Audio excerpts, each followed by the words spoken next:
right, good morning. Today's daf is Yevamot Daf 80, Daf Pei. And so we are going to begin at the two dots about 10 lines down.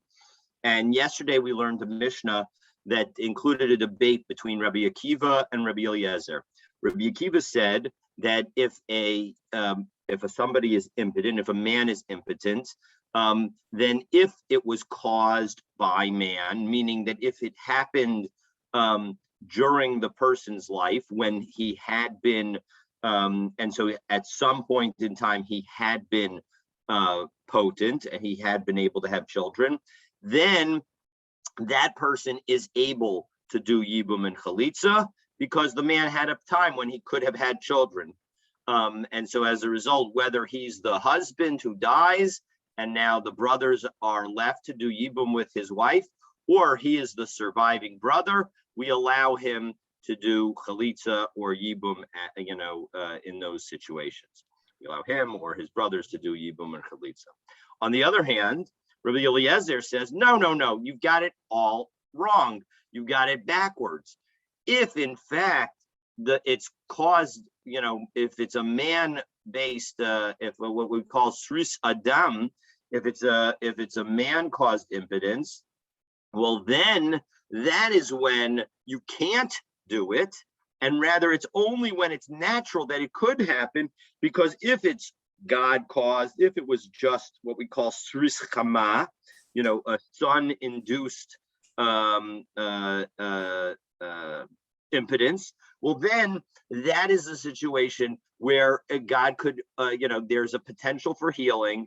And so as a result, will allow the person to do Chalitza, and will involve Chalitza because they are, they could get healed.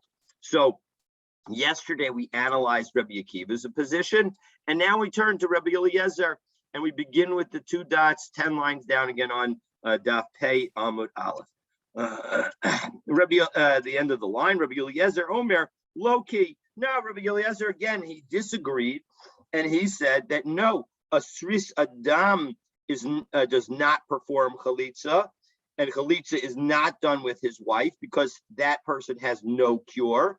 Whereas a Sris Chama, the one who is naturally lost his potence, so then that's the person who can do Chalitza, and Chalitza is done with his wife because he has a potential for a cure. Okay, so Uraminu, it seems like there is another brisa that contradicts Rabbi Eliezer's position. And what does the brisa say? The brisa doesn't directly deal with this. It deals with, it will indirectly deal with it, because we're going to hear Beit Hillel make a comment about it, and then we're going to hear Rabbi Eliezer share an opinion that incorporates Beit Hillel and Beit Shammai.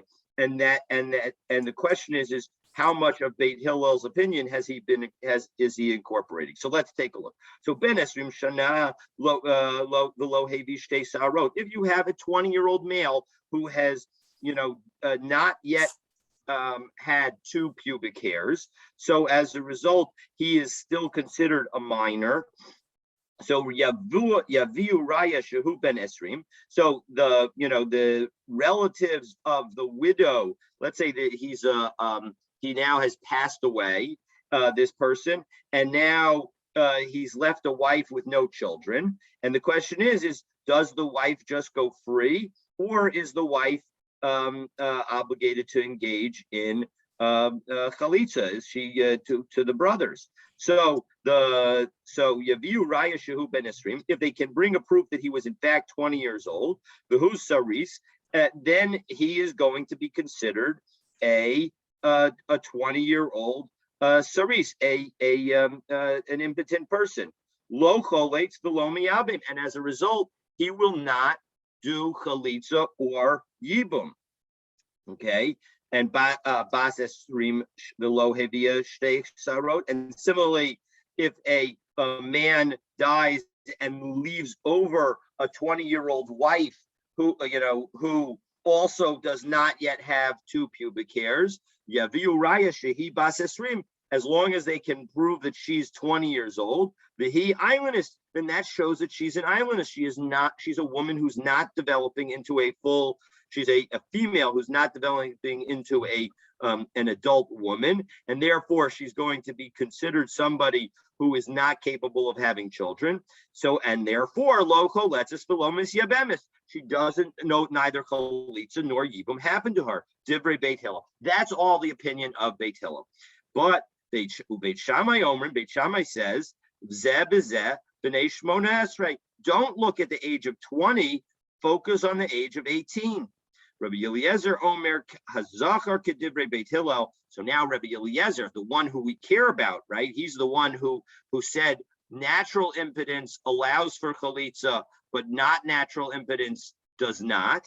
So, but here we say, and here Rabbi Eliezer says that a male is treated like Beit Hillel. When it came to kedivrei Beit Shammai, so a woman is viewed at the age of 18, whereas the man is viewed at the age of 20. But the bottom line is that part of what Beit Hillel said is that such a person who, presumably is a sris chama, is naturally impotent.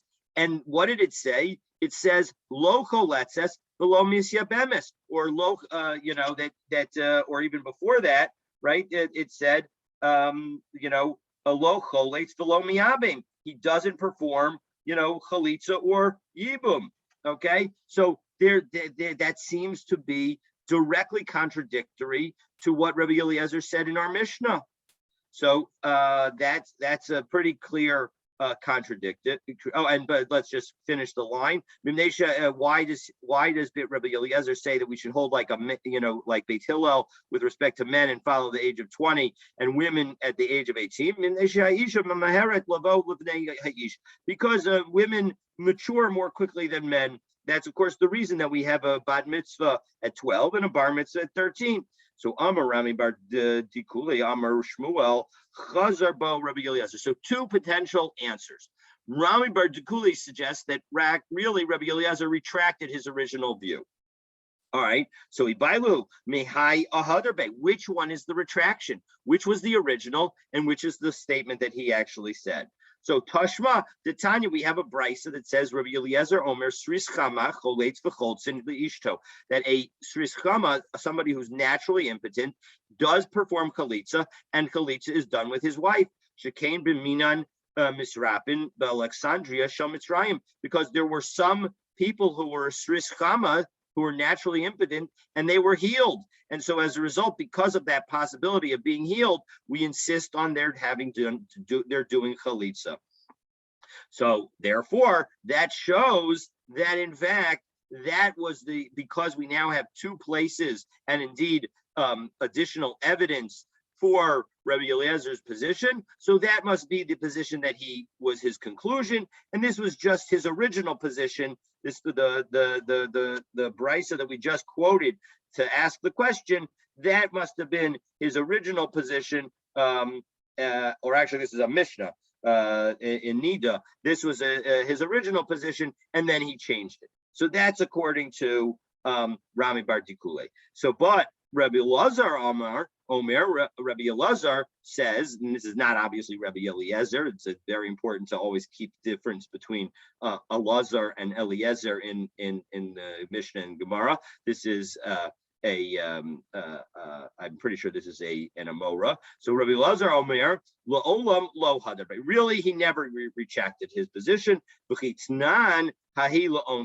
And all he was saying, he was not agreeing with everything that Beit Hillel had said. He was only agreeing with the age of majority when it comes to punishment. Okay, so that was the question that we asked on Rabbi Eliezer's position. Now we're going to detail a machlokes among Amoraim, specifically Rav and Shmuel. And the question is, what happens if somebody doesn't develop two hairs? When do we treat them as an adult for halachic purposes? And let me outline the two positions, because it's not the wording of the Gemara is less clear than the positions can be laid out separately. So let me lay them out. position number one. All right, so now, and what we're talking about is we're again talking about somebody who is impotent. If the person has regular maturation, well, then a person becomes an adult when they turn, if they're female, when they turn 12 and have 2 pubic hairs, and for man, when they turn 13 and have 2 pubic hairs. So that is the age of majority. But what happens if they never develop those 2 pubic hairs? So do we say that when they become identified either at age 18 or at age 20, depending on the opinion in the Mishnah that we just cited, what do we say that once they become a full-fledged sris or islandess, an impotent man or an impotent woman, that only at that moment when they turn 18 or 20, they become age of majority?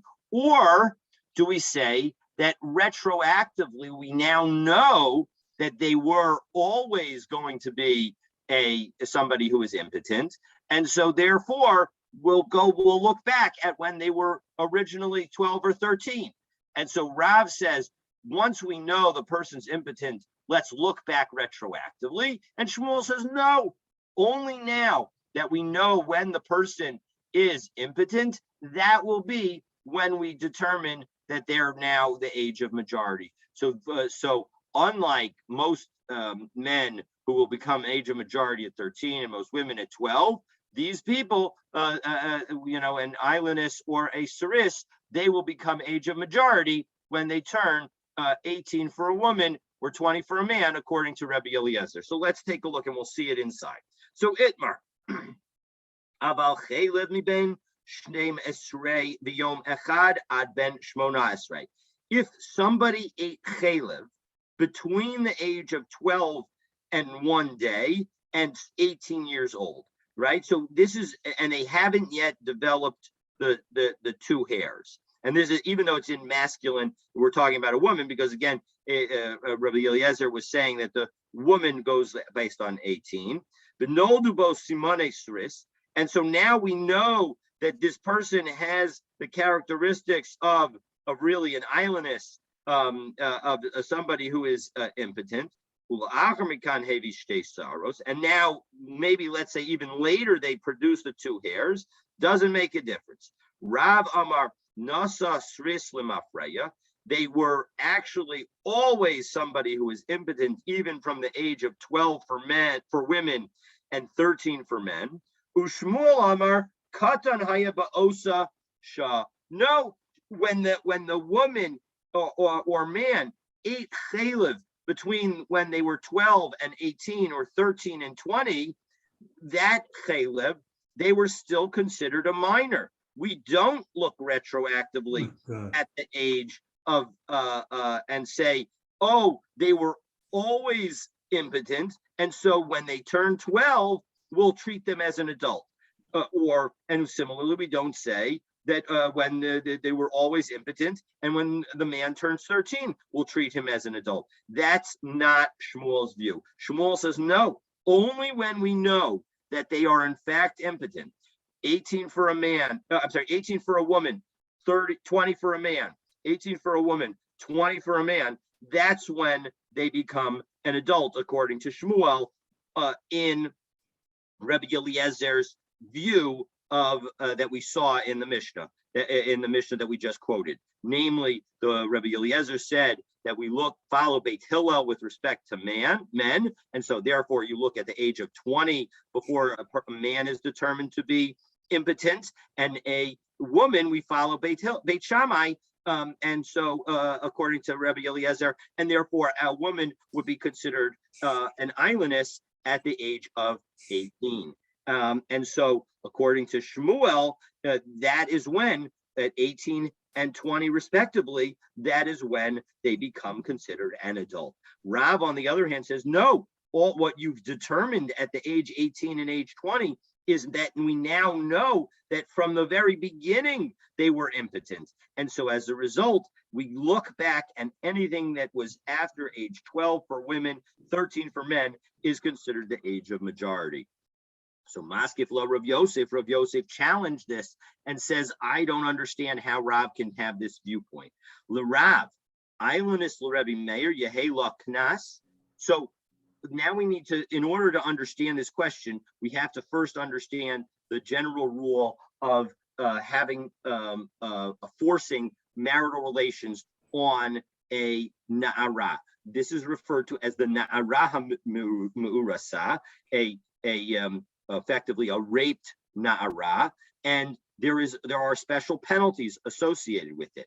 Now, Rebbe Meir says that an islandess can never be, that if it turns out that the woman is an islandess, she is not, the man who rapes her is not subject to the fine, because Rebbe Meir says that in order to be a Na'ara Mirusa, you have to be a Na'ara. Na'ara is the age between 12 and 12 and a half, after a woman is no longer a child, and before a woman becomes what is known as a bogeres, which is a full-fledged adult.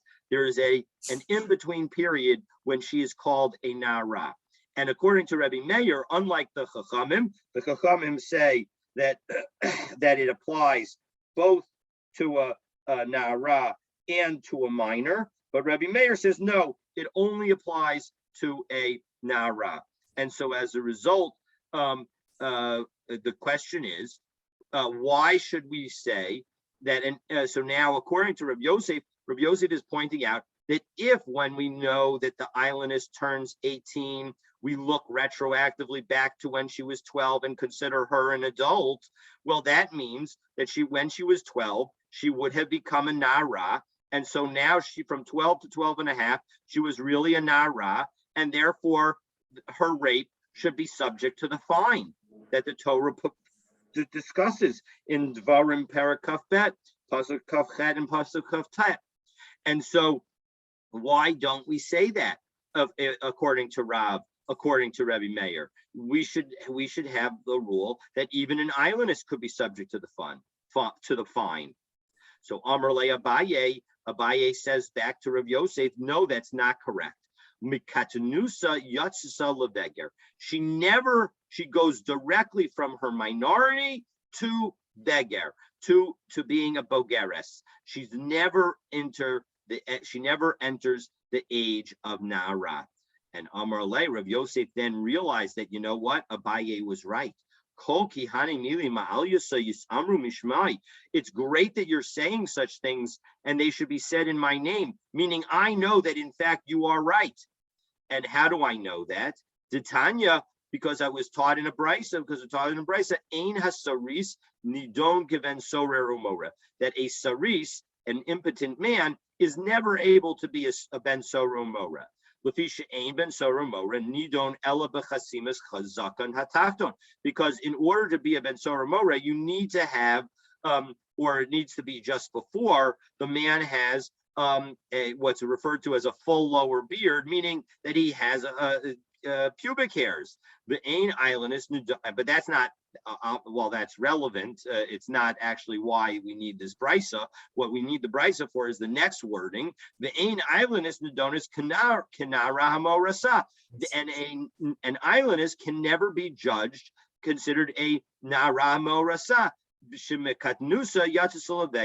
because she goes directly from being a minor to being a bogeres, and so as a result, she's never a Na'ara. This is according to Rabbi Meir. She's never a Na'ara, and so as a result, she's never able to be a Na'ara Hamorasa, and therefore this is consistent with what Rabbi answered to Rav Yosef. All right, so now that we've explained how we deal with the age of majority. What is the age of majority for somebody who is impotent? So now we're ready for our next teaching in connection with these people who are impotent. So, and we have Rabbi Abahu. Amar Rabbi Abahu, Simone Sris Ba'ailanus Uven Shmonat. So what are the signs of a saris? a male impotent person, an islandess, and a ben shmona, a child who was born in the 8th month. Ein osin behen masa ad sheyahu ben esrim. What we don't, they are not considered an adult until they reach the age of 20. Now, the Gemara is first going to ask about this 8-month birth, because we have a principle that either pregnancy takes 7 months or it takes 9 full months. If it takes 7 months, it could even be a little bit less, but the point is it has to be into the 7th month. Then there's still child viability. But once you go past the 7th month, then becomes a problem of child viability.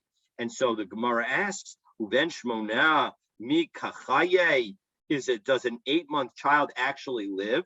We actually have a brisa, a remarkable brisa, Vatanya ben shmona harehu ke'even. When it comes to Shabbos, this child who was born in the 8th month is treated like a stone. Namely, the child is considered muksa. You can't move him on Shabbos. However, the mother's allowed to, bend over her and nurse him in that way. And therefore, because we're worried as we turn to Peyam Bet, we're worried about her health. And actually, the Rashi here actually refers to the health not only of her, sakana shnehem, ben v'ha'em, both of the son and the mother. Although I will note that in Masechah Shabbos, Rashi only references the sakanas of the mother in Masechah Shabbos Daf Kuf Lamed Hey, as you can see in the Bach. So in any event, though, the point is that we're worried about the health of the mother because we don't want her, as Rashi continues, shelo yarbe chalav hadadin v'tianis v'tamut, that we're worried about her producing so much milk that she becomes uncomfortable and God forbid dies. So in any event, the point is that we see that an 8-month-old a baby that is born in the 8th month of pregnancy is not considered viable child. So we're talking about where the child has developed the marks of viability. The Tanya Ezahu ben Shmona. What's the nature of an 8th-month child that is not going to be viable? Kol shelo kalu lo chadashav. It's somebody who has not finished the months of development. And Rabbi Omer simanim muchichin alav. You have certain signs that show that he's not viable. He has not developed his hair or his nails. Taima de lo gamru. And so the Gemara explains that Rebbe is saying that the reason that we know that the 8th-month child is not viable is because the hair and the nails did not develop. Hagamru, if they did develop, Amrinan Hai Bar Shibahu the Ishtahi who the Ishtahi. And we say that if in fact this is that if in fact they did have, the baby does have nails and does have hair, well then what we'll say is that in fact this was really a 7th-month pregnancy, a pregnancy where the child was viable at 7 months, and the child just decided that he wanted to hang out in the womb a little longer, and so he waited into the 8th month. But really, this is a child that is sufficiently done. Elohad Abad Rabba Tosva Uvda. 1 second, we have a case that seems to suggest that Rabba Tosva ruled the following: Be'isha shahalak bala medina sayam, b'ishtoi ad treser yarche shata. So a woman's husband goes away. 12 months later, she gives birth. So that's going to be ordinarily you might think that that's going to be a big problem because nobody has a 12-month pregnancy. But Rabba Tosva said, you know what? We're going to say that this was really a 12-month pregnancy. It was a 9-month pregnancy, and the baby decided to hang out inside the womb for an extra 3 months. v'achrei. And Rav Tosva said that the child was considered a legitimate child. Kiman. So who is that like? Rebbe de Amar Mishtahe. Is it only Rebbe? Meaning, did he rely on just a single opinion to hold this? So the Gemara says no. He didn't rely on one opinion. There is actually another opinion. Kaven de Ika Rabban Shimon ben Gamliel de Amar Mishtahe. No, there's another opinion who says that an infant, a fetus, may stay inside the womb longer than you expected, because kirabim avad. And so as a result, Rava ruled like many people. How do we know that Rabban Shimon ben Gamliel said it? Because to Tanya, we have a brisa.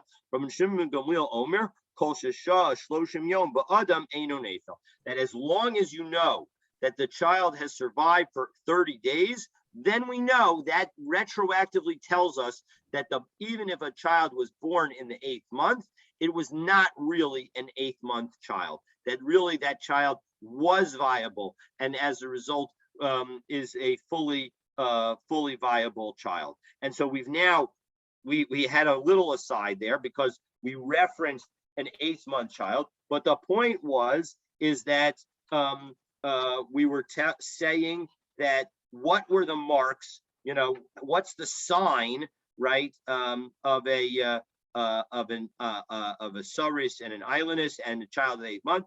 We don't act upon them until they turn 20, meaning that that's when they are considered an adult. All right. So now Tana Rabbanan. So now we have another brisa on this topic of impotent men and women. So Ezehu Sres Chama. So now let's go through and detail what what are the characteristics of a naturally born impotent man. So Kol shehu ben esrim v'lo hevi shtei sarot. So one quality is that it's somebody who reaches the age of 20 without 2 pubic hairs, even if he develops the hair, even if he develops the hairs later. Harehu kisaris l'chol dvarav. That is considered a saris, somebody who is impotent. The Elohein simanim, and here are additional signs that will indicate somebody who is a saris, somebody who is impotent.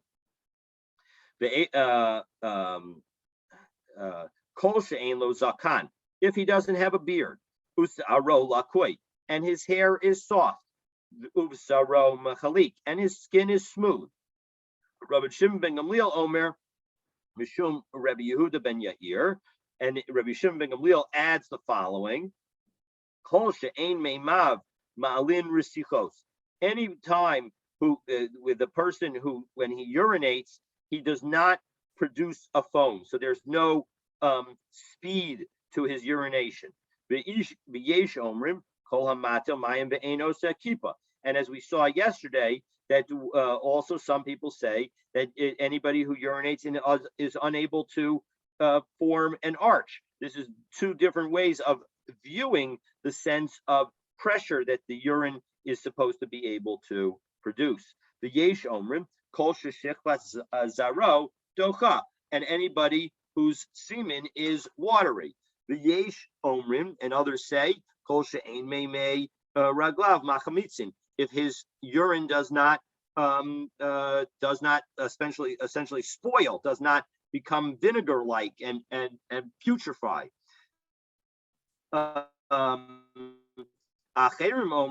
Others say if you wash your body in the winter time, and the skin doesn't produce vapor, meaning you don't see that there's enough heat in the body to actually result in some vaporization in the wintertime. Rabbi Shimon ben Elazar Omer, Kol shekolo lakoi. Rabbi Shimon ben Elazar points out that if the voice is thin, be'ein nikar ben ish leisha, and it's hard to tell whether it's a man or a woman's voice. So that's another sign. All right, so those are all various signs of somebody who is impotent and male. What about a woman? The Ezahi islandess, Again, what's the story with an islandess? Again, kol shehi bas isrim v'lo hevia shtei starot. Again, consistent with Beis Hillel's position. Beis Hillel was saying, focusing just on the age of 20. So she turns 20 and she did not have pubic hairs yet. But even if she brings them later, once she turned 20, she's considered an islandess. She's considered an islandess for everything. And here are the additional signs.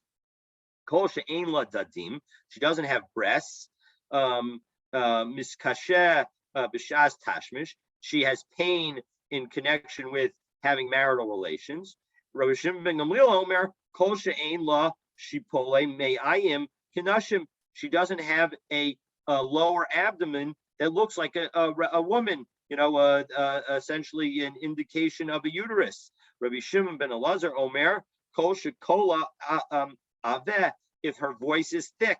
Ve'enu nikeres ben isha le'ish. And again, it's hard to tell whether it's a woman or a man. So those were the various simanim that we just went through for somebody who is considered an impotent person. Now the question is, are these necessary characteristics or not necessary characteristics? So Itmar, Simane Sris, when it came to these characteristics, Rav Huna Amar, Ad Shehu Kulam, unless a person has all of them, they are not necessarily an impotent person. Rabbi Yochanan Amar, Afil be'echad mehen. No, Rabbi Yochanan says, no, you don't need to have all of them. Even if you have any one of them, you could be considered an impotent person. So Heicha dehevi shtei sa'aros b'zakam. So the Gemara is now explaining the machlokas, that when they have two hairs in a beard, if the man has two hairs on his on his face, well then kuli alma lo pligi da'ad shihu kulan. Then you need to have all of them. So if the man is able to grow a beard, so then the only time that the person would be considered a cerise is impotent is if all the other characteristics were present. Ki pligi, when do they argue? Bishalo hevi, where he doesn't have hairs on his head, he doesn't have any beard hairs. And in that situation, so then Rav Huna says you need to have all of them, and Rabbi Yochanan says no, even one is sufficient. So Ella had Amar lahu Rabba bar Avuha l'Rabbana. Now we had the following story where Rabba bar Avuha said to the rabbis, Ainu ve Rav Nachman, go take a look at Rav Nachman. Ibisaro ma'aleh hevel isiv le bras. If his skin is producing the vapor after bathing now because it's winter time, so then I'm going to give him my daughter in marriage. So obviously he would only do that if Rav Nachman was not a sris. So come on, who is this like? Rav Huna, is this like Rav Huna? It doesn't, doesn't it show that it's like Rav Huna? Because if any of the characteristics is missing, it shows that the person is not a sris. No, not necessarily. Rav Nachman sike dikna havule. Rav Nachman had a little bit of a beard, and so as a result, even Rabbi Yochanan says that as long as we're missing one characteristic, so then he would be considered a non-sris. And so as a result, that's why it was sufficient for Rabba bar Avuha to examine only one characteristic, because if in fact the man did not have that characteristic, so then we know that he's not considered impotent because he had a beard. Okay, so now our Mishnah had said hasaris lo choles v'lo miyabim b'chein islandess. It said that an island, just like a saris doesn't do chalitza or yibum, so too an islandess doesn't. So katani sris domia the islandess must be that we're comparing that the kind of sris we're talking about is similar to an islandess. My islandess, bidei shemayim, every islandess. There is no in the Gemara's way of thinking. There was no way for a woman to cause herself to be impotent. That was by definition something that would happen by that Hashem caused. And so as a result, just as an islandess was talking that we're talking about at the moment, an islandess that is caused by God, must be that we're talking about a saris that was caused by God. So av saris b'dei shamayim. So too, the saris that we're talking about is a saris as a result of heaven, namely a saris chama. Ustama Rabbi Akiva Damar. And so it must be that this is consistent with Rabbi Akiva, because Rabbi Akiva is the one who says that a saris chama does not do chalitza and does not do yibum, and it's a saris adam who does. And so this is consistent with that, because we're talking about a saris chama and saying that he does not. So, and again, how do we know that it's consistent with Rabbi Akiva? Because bidei adam in, bidei shemayim lo. Because this opinion is the one that says that if it's a saris in the hands of man, then he's allowed to do chalitza and yibum, and if it's a saris in the hands of heaven, well, then he's not allowed to do chalitza and yibum. So the chalitza and yibum aren't even relevant. Okay, so that's that piece of the Mishnah. Now we quote the next piece of the Mishnah, and the next piece of the Mishnah said, "Hasaris shekalas livim ta'o lo psala," that a saris who performed chalitza, so with the Yevama, doesn't disqualify her, because there was no obligation for him to perform chalitza. The chalitza is a meaningless act. And so even though when an ordinary man performs chalitza with a woman, that woman is no longer able to marry a Kohen. But when a saris does it, his action has no legal import, and so as a result, it's as if he did nothing, and so that would not disqualify her. On the other hand, if the saris had marital relations with the woman, well, then it would disqualify her. So taima divalahu, it disqualifies her because he is the one, the saris chama, who's the yavam, he's the one who had relations with her. Ha'achar, that implies that if anybody else had relations with her, she would not become disqualified from the kahuna. Lema tehevi tiyuvta to Rav Hamnuna to Amar shomeres yavam shezin sapsuli yavama. Now, can we say that our Mishnah therefore disproves Rav Hamnuna?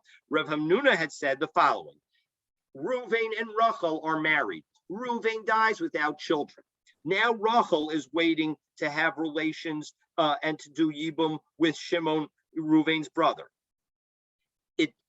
Before that happens, if anyone in the world were to have marital relations with her, Rachel would no longer be able to marry a Kohen. She can still potentially marry a Kohen. If, for example, Shimon were to marry her and then Shimon were to die, whether with or without children, and now she's only a grusha. She's not a grusha. She's a widow, and so as a result, she is able to marry a Kohen. So she'd be allowed to marry a Kohen. However, if somebody else, while Shimon was waiting to do yibum with Rachel, somebody else goes and has marital relations with her, well, then she becomes disqualified according to Rav Hamnuna. But in what we just said, right, we just said a situation where it seems like it's only if she has relations with Shimon that's going to be a problem. Shimon, who happens to be a saris, would there be a problem? So no, you don't have to say that this is a refutation of Rav Hamnuna's ruling. Hu adin afilu la'achar nami. Really, even if she were to have marital relations with somebody else, it would also disqualify her from marrying a Kohen. But I did a ton of ratio b'didei. But we're the beginning of our Mishnah talks about the marital relations and the ability to do yibum and chalitza of the saris brother, of the brother of the deceased, who is an impotent man. And so the impotent, the brother who's surviving is the one who's impotent. So we say at the end, we'll talk also about the brother who's an impotent man. So Tani Nami Sefer B'didei. So too, at the end, we'll talk about him. But in fact, the law is that it's consistent with Rav Hamnuna that any woman, if she were to have relations, if that woman, while waiting to have to be married by the Yavam, if she ends up having relations with anybody else, she would be considered disqualified. And actually, she's disqualified not only for the Yavam, but she'd also be disqualified for the Kohen as well. And similarly, if we have an islandess who is the surviving wife. And so too, the brothers don't have to do chalitza with her. There's no chalitza. And so if they do chalitza with her, she is not disqualified from marrying a Kohen. On the other hand, if they have marital relations with her, so then she will be disqualified from marrying a Kohen. So Taima Divalua, again, it just seems to be that the question is the brothers having marital relations is hello ba'aluha, but if they had not cohabited with her, lo, she would not be disqualified. Well, 1 second, she's still an islandess. So come on, that seems delo ka Rebbe Yehuda. It's not like Rebbe Yehuda. De'i Rebbe Yehuda ha'amar islandess zonahi, because Rebbe Yehuda says that any islandess, anyone who is impotent, is by definition treated like a zona and therefore not allowed to marry a Kohen. And so given the fact that our Mishnah seems to suggest that the islandess would be allowed to marry a Kohen as long as the surviving brothers did not have marital relations with her. So that shows that our Mishnah is not in fact like Rabbi Yehuda. So tomorrow, God willing, we'll pick up and talk about the extent to which someone who is impotent and a Kohen can enable his wife to eat truma. So again, we're talking about this concept of impotence and the different rules that are associated with it, because in general, we're not allowed to marry somebody who is impotent.